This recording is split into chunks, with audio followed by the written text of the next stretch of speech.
Alright guys, today I have two new fillies that are in training. They're going to be here for a month. They've never been handled before.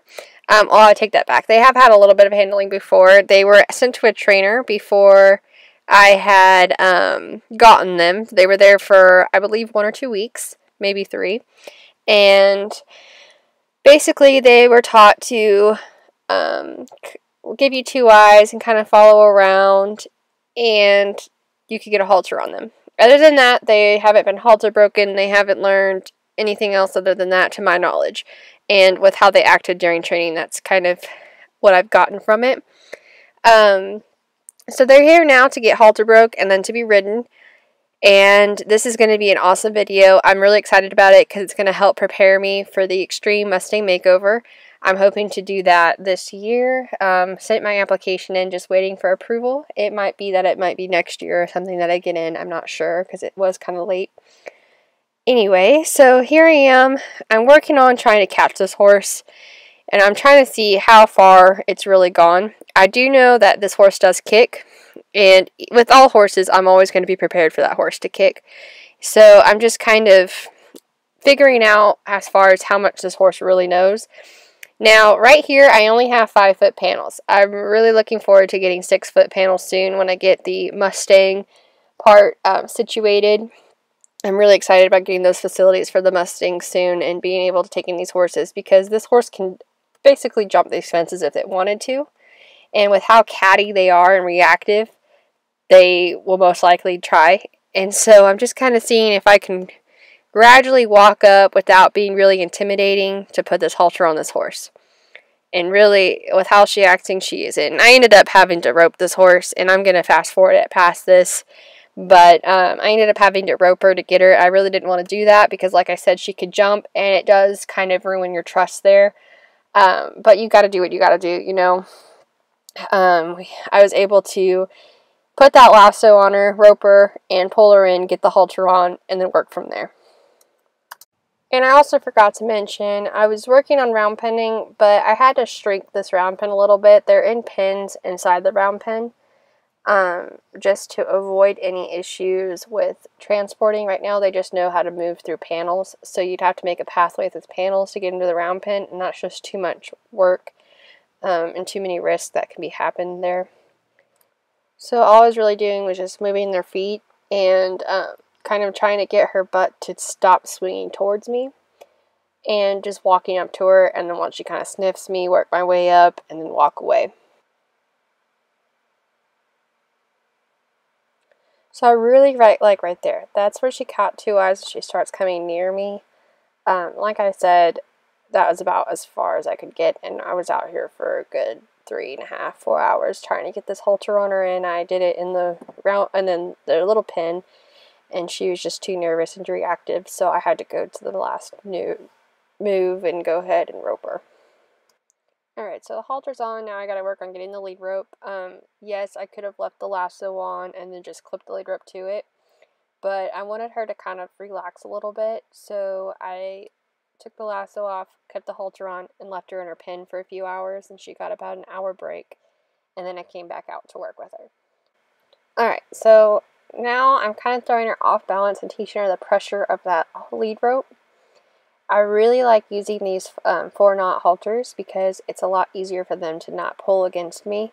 And if you watch, I'm standing on the side. It's kind of like tug of war. If I was to play tug of war with this horse right in front of him, I couldn't pull him off balance. But being on the side is a lot easier to pull her off balance.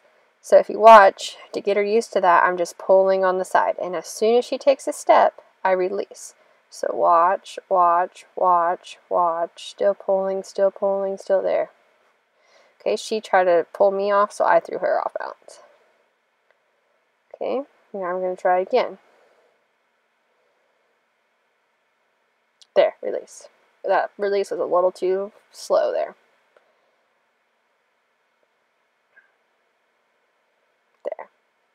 So she's going to try and get away. I'm just going to keep pulling, keep her head facing towards me. This is also emphasizing that 2 eyes is better than 2 heels movement there.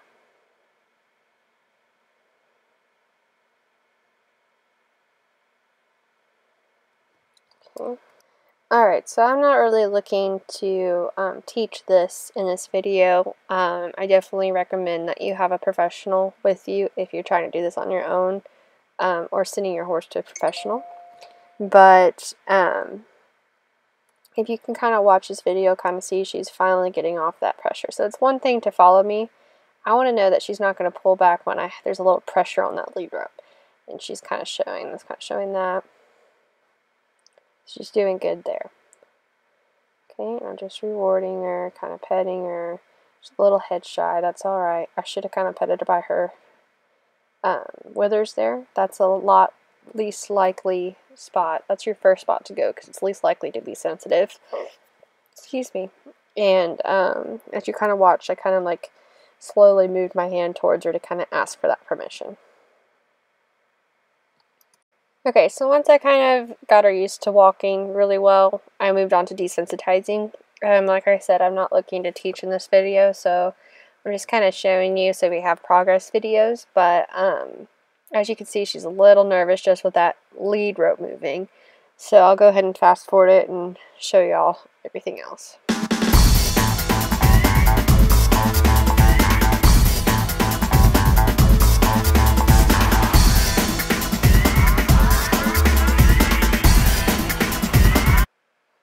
So as you can see here, now she's kind of relaxed. I wish I had tipped her head in just a tad bit more.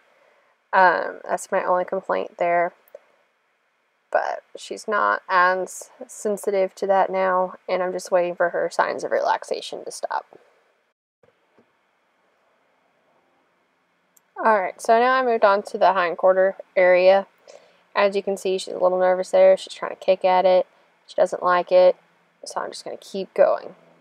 That's a big thing. You know, a lot of people say, well, my horse is really desensitized, but their horse is still shaking or it kind of kicks out. It's standing still, but it's not comfortable with what you're doing. Okay, so I've of course worked on the legs and everything else. I'm on the other side now.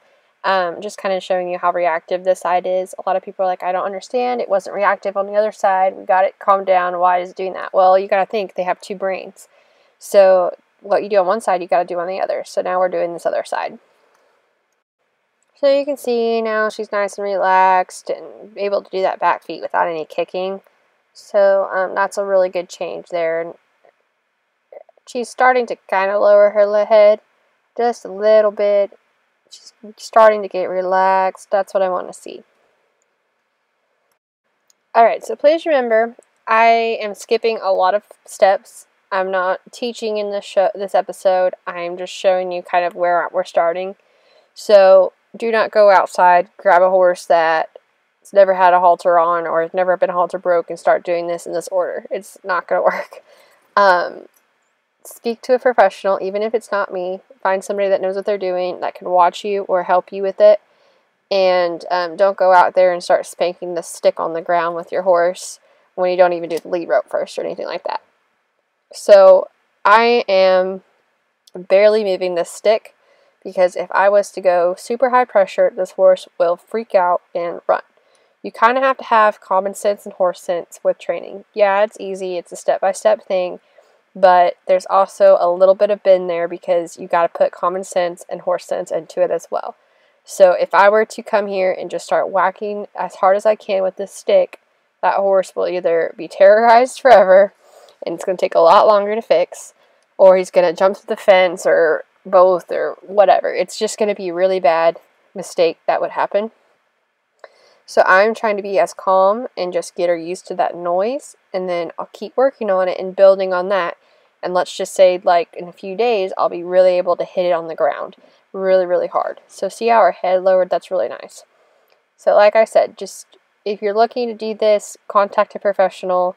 It's not something that is meant to be done by someone that doesn't know what they're doing. And it's not that you're stupid or anything. It just can be really, really dangerous. I've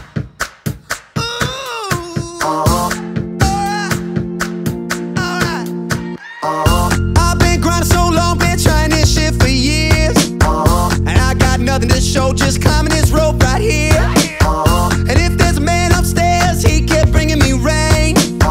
But I've been sending up prayers and something's changed. I think I finally found my hallelujah.